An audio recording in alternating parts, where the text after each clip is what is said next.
जय जगन्नाथ सांग मैंने आज ब्लॉग को स्टार्ट करवा। अब देखो मु रोषे स्टार्ट कर देछि। मसला छांची रखी अदा रसुण छेंचा ये बसी खीरी खीरी अवस्था हो गलानी।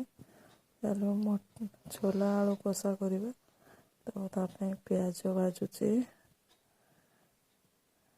मसलाटा कषिगा देखो अदा रसुण छेंचा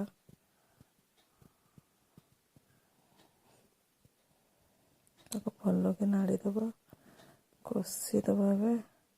आज हूँ मो हजबैंड को बर्थडे तो से मंदिर जाकि सका पूजा सारिकी रोषे कर देखो हलदी देदेली एवं जीरा गुंड देदबा टे नाड़ी दबा।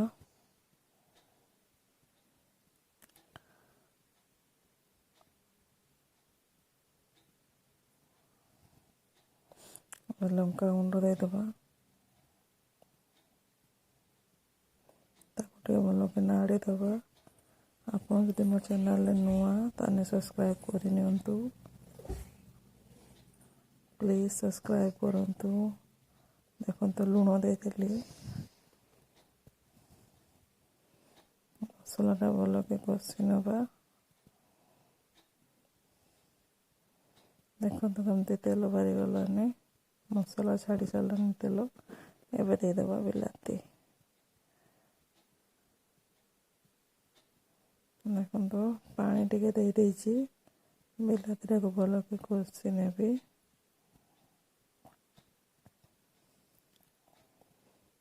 बर्थडे हजबैंड को बर्थडे बट सी नहांती बर्थडे तो बिना ही बर्थडे मानुचे आम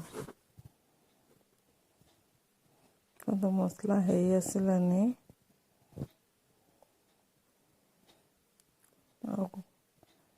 देदबा छोले आलू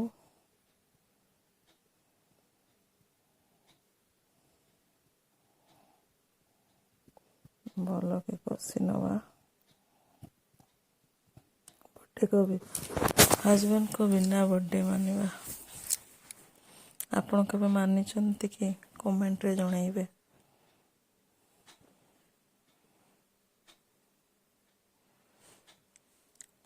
देखो कलरटा केमिति गला। देखो तो इडली बनई पुर देकी एबे बनैबा चकुली। हमर बर्थडे रे चकुली इडली और खीरी तो कंपलसरी होता है। तापर आ जहा है सकाळ ब्रेकफास्ट एति निहाती थी खासकर बर्थडे रे नॉर्मल नुहे बर्थडे दिन एमती बोलते। देखो तो चकुली भी मु पकई देलिनी।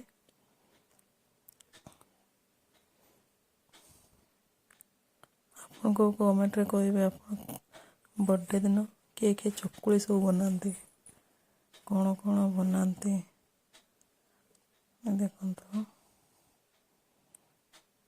चकुलीटा हो गलानी।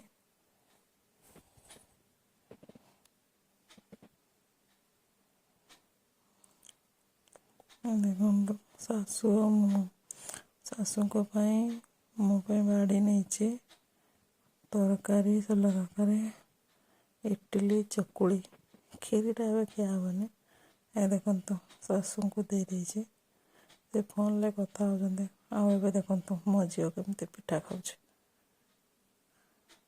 बुले बुले पिठा खाऊचे तो चाली को देखो केमिति चलुचे। देखो तो टिफिन पैकिंग करदेली मामू ससुर घर को जीवी आई सब पैकिंग करुचे। जीवा वीडियोटा बनईनी सांग मैंने देखी नियंतु।